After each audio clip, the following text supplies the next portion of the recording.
Hey guys, today I'm going to show you how to show a live subscriber count on your website. This is using livecounts.io.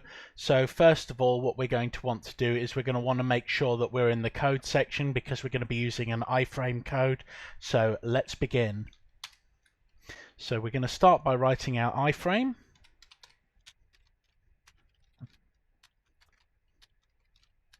Okay, let's make sure we got right. Right, there we go.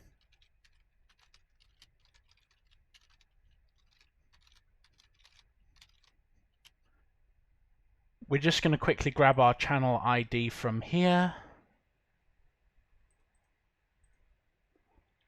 Right, so we can grab it from either up here or we can go down to grabbing it from here, like so.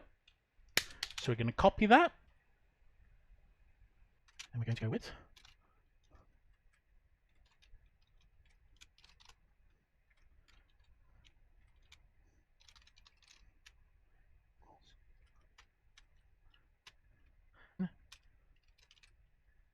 Whoops.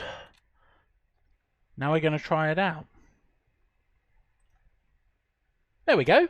Easy. Don't worry, I'll be adding the iframe code in the channel description, so you just need to change your channel ID. And you can do that by following the step of just going there and getting the customize channel function and making sure that you grab that little bit up here. Okay? Hope that helps. Bye.